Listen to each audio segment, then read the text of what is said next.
Cube root यानी घनमूल। घनमूल निकालने का सबसे आसान तरीका बताते हैं आज आपको। सबसे पहले आपको ध्यान रखना है कि किसी भी संख्या घनमूल निकालते समय उसका इकाई का अंक यदि 1, 4, 5, 6, 9 में से है तो वो सेम का सेम ही रहेगा, इनमें से कुछ है तो।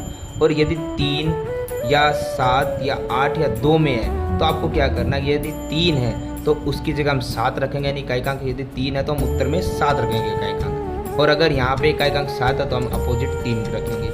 अगर इकाई का अंक 8 है तो अपोजिट 2 हम उत्तर में लिखेंगे, और 2 अगर इकाई का अंक है तो हम अपोजिट में 8 उत्तर में लिखेंगे इकाई का अंक। ठीक है, जैसे हमने देखा इकाई का अंक 6 है यानी इनमें से कोई संख्या तो वो सेम ही रहेगी, तो 6 ही रहता है, तो हमने लिख दिया 6। अब क्यूब रूट यानी घनमूल में हम 3 का पेयर बनाते हैं, 3 का जोड़ा, तो हमने इसको 3 संख्याओं को छोड़ दिया पीछे से।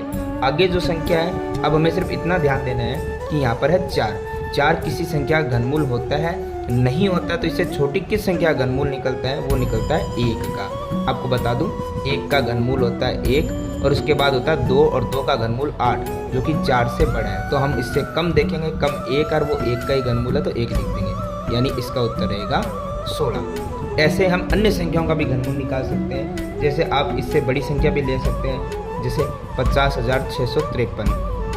ये हम सडनली नहीं निकाल सकते, लेकिन इस टेक्निक से हम आसानी से निकाल सकते हैं। इकाई का अंक कितना है 3, और जब 3 हो तो उसे हम किस में स्वैप करते हैं, 7 में, और 7 हो तो 3 में। इकाई का अंक हो गया, 3 का जोड़ा हमने छोड़ दिया। अब लेते हैं 50 किसी भी संख्या घन नहीं निकलेगा।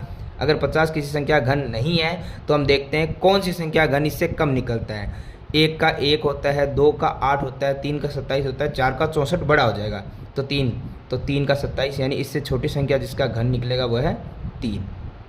ऐसे ही हम अन्य संख्या, बड़ी से बड़ी संख्या भी ले सकते हैं हम, जैसे हम ले लेते हैं 8,04,357। इसका भी हम क्यूब रूट निकाल सकते हैं आसानी से। कैसे, इकाई का अंक 7 है तो 7 को हम किस में स्वैप करेंगे, 3 में। 3 के जोड़े के बाद बनता है 804। 804 किसी भी संख्या घनमूल नहीं होता है तो इससे छोटी संख्या घनमूल निकलता है 729, जो निकलता है 9 का घन होता है 729। इसके बाद घन 10 का 1000 बड़ा निकल जाएगा, इसका मतलब ये 93 का घनमूल है। तो ऐसे हम किसी भी संख्या घनमूल आसानी से निकाल सकते हैं।